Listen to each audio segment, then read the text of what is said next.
बच्चों, इसके पहले हम लोगों ने जो है वर्ण विचार के विषय में पढ़ा है। आज हम लोग जो है शब्द विचार के विषय में चर्चा करेंगे। वर्ण विचार के विषय में हम लोगों ने जब चर्चा किया था तो उसमें आपको हमने बताया था कि जो है हमारे स्वर क्या होते हैं, व्यंजन क्या होते हैं, इनको किस कैटेगरी में रखा गया है या इनको किस वर्ण में रखा गया है, और इसमें का वर्ण को क्या कहते हैं, चा वर्ण क्या कहते हैं, कंठ, तालु, मूर्धा, दंत, ओष्ठ और अंतस्थ और जो भी हमारे जो है संयुक्त व्यंजन है उनके विषय में चर्चा किया था। आज जो है हम लोग डिस्कस करने जा रहे हैं, चर्चा करने जा रहे हैं शब्द और वाक्य विचार। हम आज शब्द विचार के विषय में डिस्कस करेंगे। शब्द होता क्या है। देखिए, जैसे कि उसमें हमने आपको जो है वर्णमाला बताया था, उसमें स्वर और व्यंजन बताया था। तो जो स्वर और व्यंजन है उनके विषय में हमने जो है चर्चा की थी।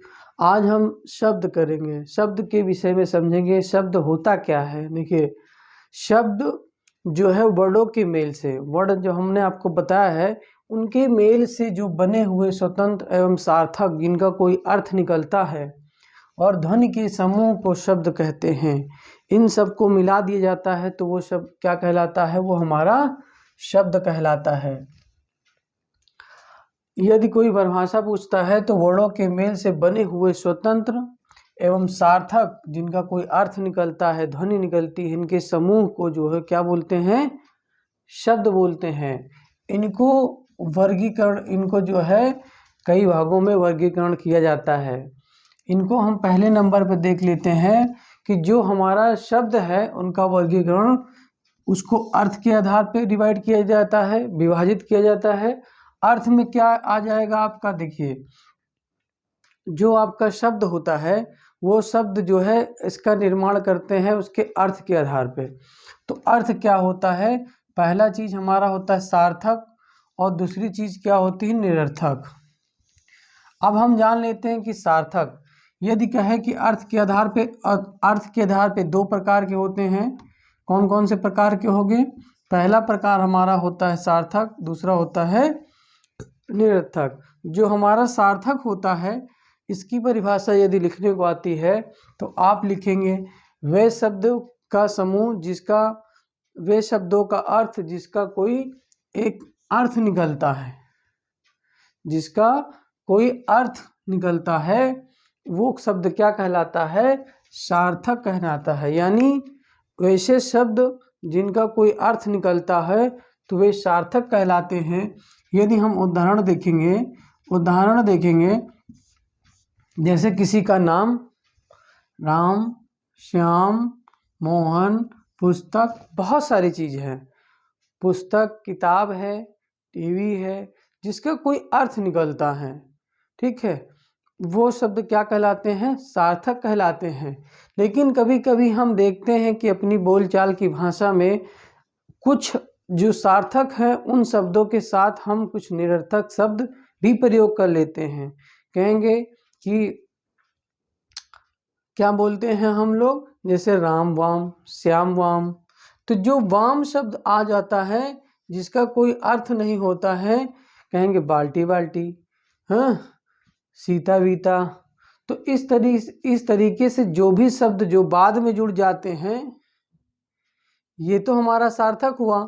लेकिन सार्थक शब्द के साथ में जब कोई दूसरा शब्द जुड़ जाता है जिसका कोई अर्थ नहीं होता, वो क्या कहलाता है, निरर्थक। तो हम कह सकते हैं कि ऐसे शब्द जिसका कोई अर्थ नहीं निकलता है, वो अर्थ के बिना होता है, तो उसको क्या बोलते हैं, निरर्थक बोलते हैं।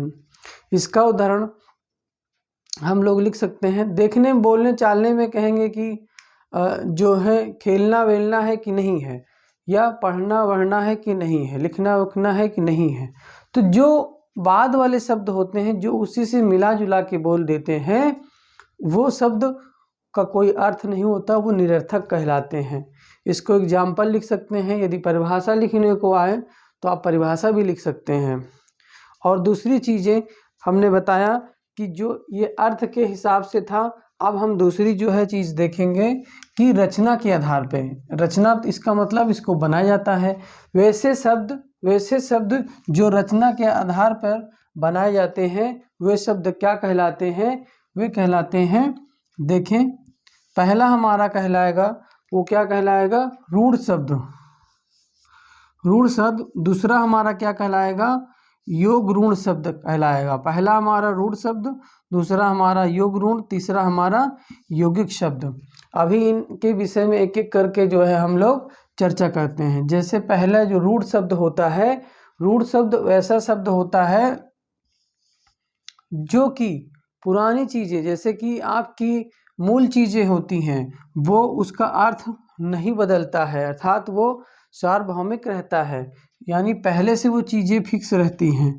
बाद में कुछ चीज़ों को जो हम लोग मिलाते हैं या हम चीज़ मॉडिफाई करते हैं या बनाते हैं, तो वे शब्द हमारे योग ऋण में आ जाते हैं। लेकिन जो आपसे पारंपरिक चलती आ रही है पुरानी चीज़ में, वो शब्द हमारे कहलाते हैं। जैसे सूर्य, बहुत पहले से हर कोई उसको सूर्य को सूर्य कह रहा है, चंद्रमा को चंद्रमा कह रहा है, चंद्र कह रहा है, और तारा है, पुस्तक है, और कलम है। जो चीज़ें पहले से हमें जो है डिफाइन, जो नए नए शब्द बनते हैं, नए नए शब्दों का निर्माण होता है किसी शब्द के द्वारा, वो हमारे योग ऋण कहलाते हैं। लेकिन वे शब्द जो कि पारंपरिक, जो पुराने तरीके से जो शब्द यूज किए जा रहे हैं, प्रयोग किए जा रहे हैं, वे क्या कहलाएंगे? वो ऋण शब्द कहलाते हैं। इसकी परिभाषा ऐसे लिख सकते हैं कि वैसे शब्द जो कि पुराने समय से या पहले से या पारंपरिक चलती आ रही हैं, तो वे शब्द क्या कहलाते हैं? वे शब्द हमारे ऋण शब्द कहलाते हैं या मूल शब्द कहलाते हैं। अब योग ऋण शब्द क्या कहलाते हैं? योग ऋण शब्द वे शब्द कहलाते हैं जो कि जिनका कि एक शब्द के दूसरे शब्द के बाद निर्माण किया जाता है, अर्थात पहले शब्द जो है दूसरे शब्द का निर्माण कर दिया जाता है। जैसे हमारा क्या है? गजानन, ठीक है। गजानन, दशानन, लंबोदर और चक्रपाणि, पंकज, जलज, खग, मृग, ऐसे शब्द जिनका, जैसे गज मतलब हाथी, गजानन जिसके क्या है? जिसके लंबी सूंड होती है, अर्थात जिनको क्या बोलते हैं? गजानन, ठीक है, जिसकी लंबी नाक हो। और दशानन जिसके 10 सिर, कान हो, सिर और ये हो, तो क्या बोलते हैं? और लंबा जिसका लंबा धड़ हो, लंबोदर, ठीक है। चक्रपाणि, तो कहने का मतलब ये हुआ कि बहु जो व्रीहि समास होता है, अर्थात जो चीज़ें हमें एक शब्द से दूसरा कोई शब्द अर्थ निकल आता है, वैसे शब्दों का समूह, जैसे कि अर्थ उसमें कई शब्द जोड़ दिए जाते हैं और उसका अर्थ नया निकल आता है, तो वो शब्द क्या कहला देंगे? योग ऋण, यानी दो शब्दों को जोड़ दिया गया है। अब हम तीसरा चीज देखेंगे, इसका तीसरा भाग है यौगिक शब्द। यौगिक शब्द वे शब्द कहलाते हैं जो कि केवल अर्थ बदल दे, ठीक है। जैसे कि किसी चीज का अर्थ शब्द होता है और उस शब्द का जो है केवल अर्थ दे, वो शब्द नहीं बदल जाता, अर्थात नाम नहीं बदल गया। गजानन, जैसे जिनका नाम क्या है? दशानन, कहेंगे दशानन किसकी? रावण का नाम होता है। गजानन जैसे हम कहेंगे गणेश जी को। तो वैसे ही जब कोई तीसरा, लंबोदर जैसे जो है इसको बोलते हैं कृष्ण को, इसमें जो है हमारे जो है इस तरीके से जैसे केवल अर्थ ही बदल दे, केवल अर्थ ही हमको बताए, जैसे पुस्तकालय, ठीक है।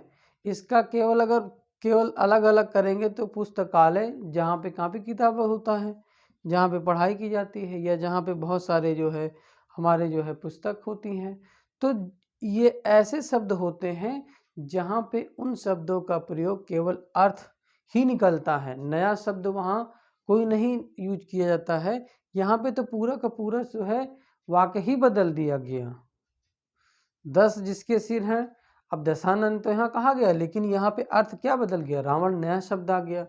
तो उसमें जितने भी बहुव्रीहि समास के शब्द प्रयोग होंगे वे शब्द हमारे क्या कहलाते हैं, योग ऋण कहलाएंगे। और जिनका केवल अर्थ ही बदलता है, नाम वही रहेगा। पुस्तकालय जहाँ लोग जो है पुस्तकों का समूह या संग्रह होता है तो उसको पुस्तकालय बोलते हैं।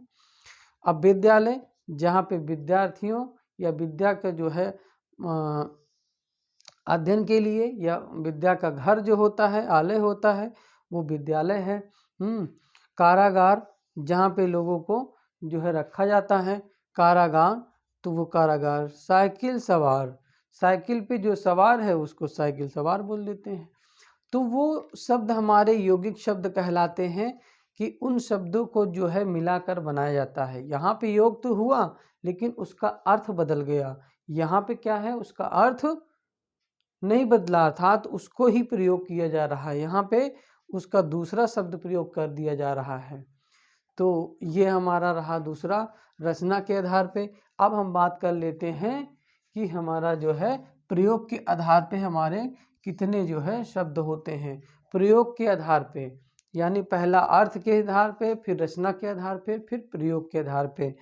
तो प्रयोग के आधार पे हमने क्या देखा कि प्रयोग में दो प्रकार से होते हैं, एक होता है विकारी और दूसरा अविकारी होता है। प्रयोग के आधार पे क्या होता है, एक विकारी दूसरा अविकारी। तो जो विकारी शब्द होते हैं वे शब्द जो कि जिनका अर्थ निकलता है, हाँ, जिनका अर्थ निकलता है, जैसे कि संज्ञा, सर्वनाम, क्रिया, विशेषण। संज्ञा, जैसे कि संज्ञा आपको कोई नाम है किसी भी स्थान वस्तु के नाम को। सर्वनाम जो उसकी विशेषता बताते हैं संज्ञा के स्थान पे, सर्वनाम। क्रिया जैसे खाना पीना उठना बैठना। तो ये शब्द, और विशेषण जैसे किसी चीज़ की विशेषता बताता है, लंबा मोटा काला, ठीक है, जो भी उसका रंग रूप का विशेषता बताए वो विशेषण कहलाता है। अब हम तीसरी चीज़ ये समझेंगे कि जो विकारी और अविकारी है। विकारी और अविकारी, विकारी का मतलब कोई अर्थ उसका निकलता है और अविकारी का अर्थ न होकर उसके अव्यय होते हैं। क्या होते हैं, अव्यय होते हैं। जैसे कि उसमें क्रिया विशेषण, यहाँ पे क्रिया विशेषण है, एक संबंध होता है और उस संबोधन होता है, हे, हो, अरे। तो जो भी आप इनको बाकी छोड़ दीजिए, संज्ञा, सर्वनाम, क्रिया विशेषण को छोड़कर जो भी अन्य हमारे अव्यय होते हैं वे हमारे सब अविकारी में कहलाते हैं। अविकारी में जैसे संबोधन है और विस्मयाबोध है। तो इसमें क्या यूज होते हैं, देखिए इनके एग्जाम्पल देख लेते हैं।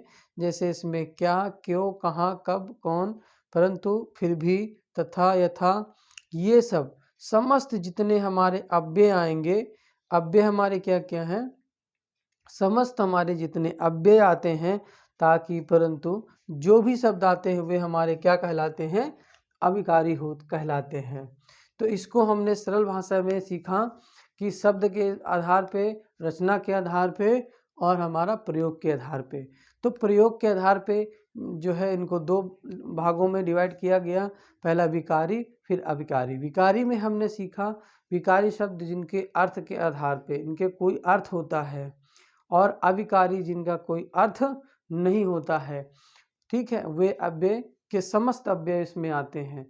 जैसे अब आकारी में आपका क्या आएगा, सॉरी, विकारी में आपका आएगा आपका पुस्तक, कलम, सूर्य, चंद्र और काला, मोटा, आना जाना, खाना, उठना, दौड़ना, ये सब समस्त क्रियाएं आएंगी। और अविकारी में आपका क्रिया विशेषण हो सकता है और संबंध हो गया, संबोधन हो गया, विस्मयादिबोध हो गए, ये शब्द इसमें शामिल होते हैं। तो ये हमारा अविकारी हो गया है। और हम छोटा सा एक पॉइंट और देख लेते हैं।